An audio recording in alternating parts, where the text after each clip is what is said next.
हाँ जी सर, हमारे पास यहाँ पर सवाल में हमारे पास ये दिया हुआ है कि एक हमारे पास ब्लॉक है ऑफ मास एम, उसका वो सेमी सर्कल के मतलब वही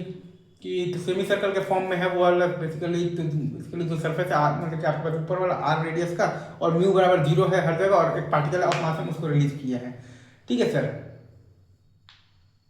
तो जब बॉटम मोस्ट पॉइंट पर जब पहुंचेगा तो हमें बताना है कि स्पीड क्या होगा और डिस्टेंस बेसिकली जो ट्रेवल्ड होगा वो आपके पास क्या होगा ग्राउंड फ्लेम में। ठीक है।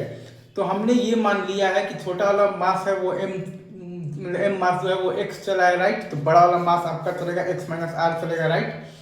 तो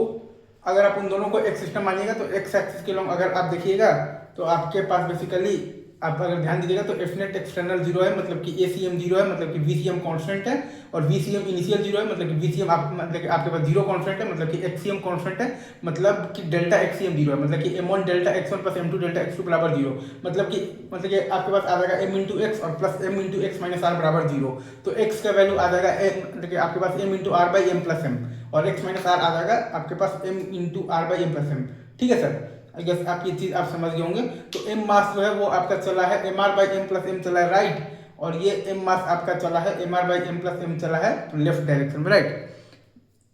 ये एम मास आपका चला है M R by M plus M चला है राइट, और ये एम मास चला है M R by M plus M चला है आपके पास लेफ्ट। अब हम लोग ये भी जानते हैं कि मतलब कि अगर हम लोग एम और एम मास को एक सिस्टम मान लेंगे तो पूरे आप अगर ध्यान दीजिएगा तो एम और एम के सिस्टम पर अगर आप देखिएगा तो एक्स डायरेक्शन में आपके पास कोई भी एक्सटर्नल फोर्स नहीं है। पूरे एम और एम के सिस्टम पर अगर आप देखिएगा तो एक्स डायरेक्शन में आपके पास कोई भी एक्सटर्नल फोर्स नहीं है, मतलब कि